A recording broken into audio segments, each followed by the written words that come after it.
Assalamualaikum warahmatullahi wabarakatuh. Selamat pagi anak-anak ibu yang solih dan solihah. Bagaimana kabarnya hari ini? Semoga kita semua selalu sehat, selalu dalam lindungan Allah Subhanahu wa ta'ala. Amin, amin ya rabbal alamin. Sebelum belajar, marilah kita berdoa terlebih dahulu. A'udzu billahi minasyaitonir rajim. Bismillahirrahmanirrahim. Raditu billahi rabba wa bil islami dina wa bi Muhammadin nabiyya wa rasula. Rabbi zidni ilma warzuqni fahma, amin. Ya, hari ini kita akan melanjutkan pembelajaran sebelumnya ya. Kita akan lanjut tentang keragaman budaya. Nah, Indonesia merupakan negara kepulauan yang penuh dengan kekayaan serta keragaman budaya, ras, suku bangsa, kepercayaan, agama, bahasa daerah, dan masih banyak lainnya. Meskipun penuh dengan keragaman budaya, Indonesia tetap satu sesuai dengan semboyannya, yaitu Bhinneka Tunggal Ika, yang artinya meskipun berbeda-beda tetapi tetap satu jua. Ya, keragaman budaya turut serta didukung oleh wilayah Negara Kesatuan Republik Indonesia yang terpisah wilayah-wilayahnya oleh lautan. Ya, jadi Indonesia ini tidak semuanya daratan ya, terpisah oleh lautan, maka kadang-kadang harus nyebrang dulu. Nih mau ke Lampung nih, nyebrang pakai perahu. Ya, daerah-daerahnya ada pulau-pulau tuh, itu menggunakan perahu, bisa juga dengan pesawat. Nah, suku bangsa adalah golongan manusia yang terikat oleh kesadaran dan identitas akan kesatuan kebudayaan.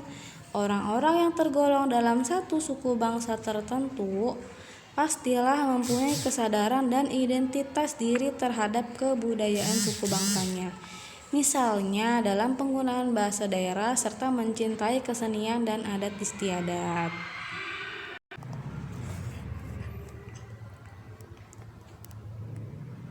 Suku-suku bangsa yang tersebar di Indonesia merupakan warisan sejarah bangsa. Persebaran suku bangsa dipengaruhi oleh faktor geografis, perdagangan laut, dan kedatangan para penjajah di Indonesia. Perbedaan suku bangsa satu dengan suku bangsa yang lain di suatu daerah dapat terlihat dari ciri-ciri berikut ini, yaitu tipe fisik seperti warna kulit, rambut, ya model rambutnya, dan lain-lain.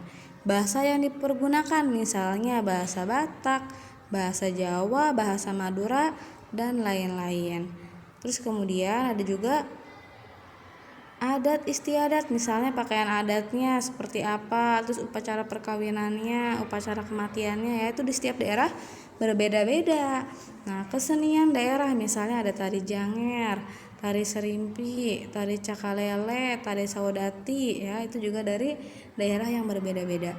Kekerabatan misalnya patrilineal, ya sistem keturunan menurut garis ayah, dan matrilineal sistem keturunan menurut garis ibu. Terus selanjutnya batasan fisik lingkungan, misalnya Baduy dalam dan Baduy luar.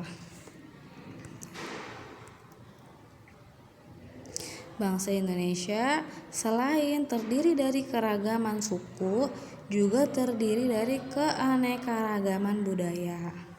Nah, tiap daerah atau masyarakat mempunyai corak dan budaya masing-masing yang memperlihatkan ciri khasnya. Hal ini bisa kita lihat dari berbagai bentuk kegiatan sehari-hari, misalnya upacara ritual, pakaian adat, bentuk rumah, kesenian, bahasa, dan tradisi lainnya. Jadi ada berbagai macam ya. itu semuanya ada di Indonesia. Kemudian ada macam-macam suku bangsa di Indonesia nih, kalian bisa lihat di sini. Pertama ya, Nanggul Aceh Darussalam pun ya punya lebih dari satu suku. Terus Sumatera Selatan juga.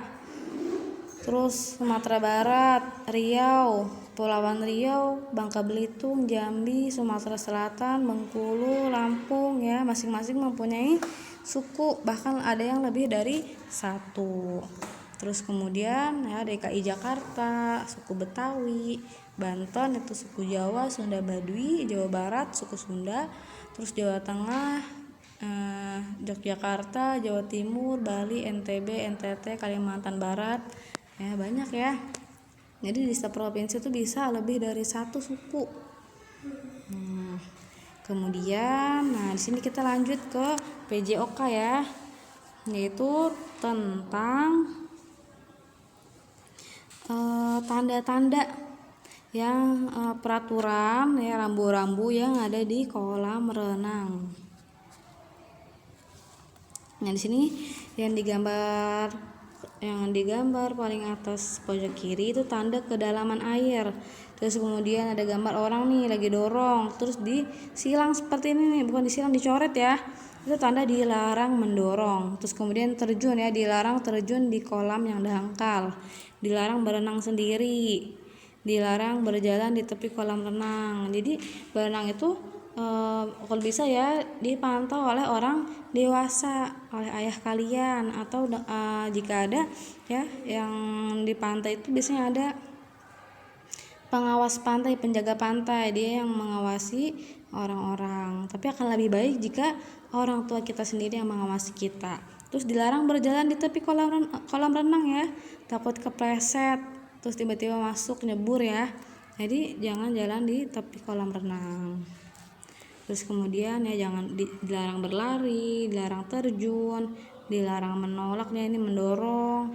Terus dilarang bermain kasar, dilarang membuang sampah, dilarang membuang air kecil, dilarang menggunakan ini ya alas kaki. Terus berhati-hati, ini rambu untuk berhati-hati. Terus kemudian di sini ya, nih ada gambar hewan dicoret juga, dilarang membawa hewan peliharaan. Nih yang tadi dilarang berenang sendirian, dilarang buang sampah, dilarang lari, dilarang merokok, dilarang makan, minum. Siapa lagi? Ya ini banyaknya di sini ya. Peraturan.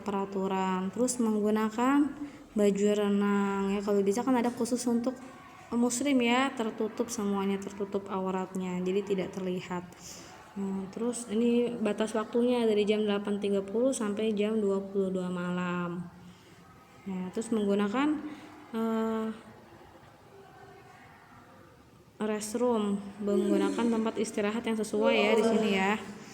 Nah, terus jadi rangkuman untuk pembelajaran tema 3G, subtema 3 yaitu komunikasi adalah proses penyampaian berita atau pesan kepada orang lain, baik secara langsung atau tidak langsung. Perkembangan teknologi komunikasi ditandai dengan semakin banyaknya alat komunikasi. Simbol atau rambu keselamatan di kolam renang merupakan bagian dari cara berkomunikasi. Kita harus menjaga keselamatan diri kita dan orang lain di kolam renang.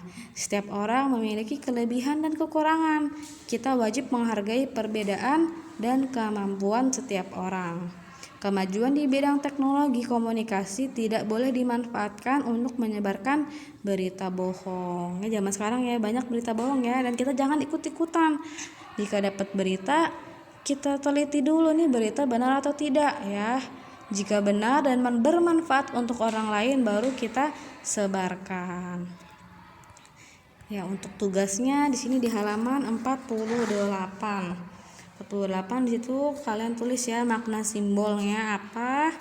Terus yang bagian B juga beri tanda centang pada pernyataan yang sesuai dengan tata tertib saat berenang. Terus di halaman 50 di sini juga ya Amatilah sifat-sifat orang berikut. Nah, ditulis ini sifat terpuji dan sifat tercela ya, dikelompokkan. Terus kemudian di halaman 56,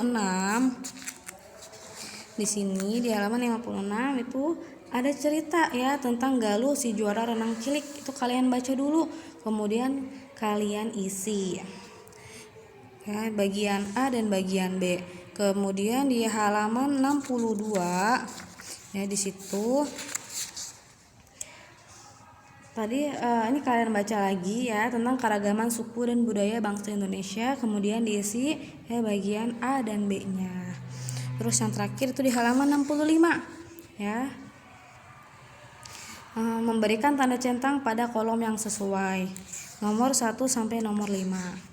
Ya, cukup sekian pembelajaran hari ini. Semoga apa yang sudah kita pelajari bermanfaat untuk kita semua. Tetap semangat ya, selalu semangat, selalu belajar, jangan pernah bosan. Ingat ya, man salaka thoriqan yaltamisu fihi ilman sahalallahu thoriqan ilal jannah. Barang siapa yang berjalan untuk menuntut ilmu, maka Allah akan mudahkan jalannya menuju surga. Jadi lillahi ta'ala, karena Allah ya, semangat ya, jangan pernah bosan, jangan berputus asa. Ini demi kita semua, demi masa depan kita semua ya. Terima kasih. Mari kita sama-sama membaca hamdalah. Alhamdulillahirrabbilalamin. Subhanakallahumma wa bihamdika asyhadu an la ilaha illa anta astaghfiruka wa atubu ilaik. Wassalamualaikum warahmatullahi wabarakatuh.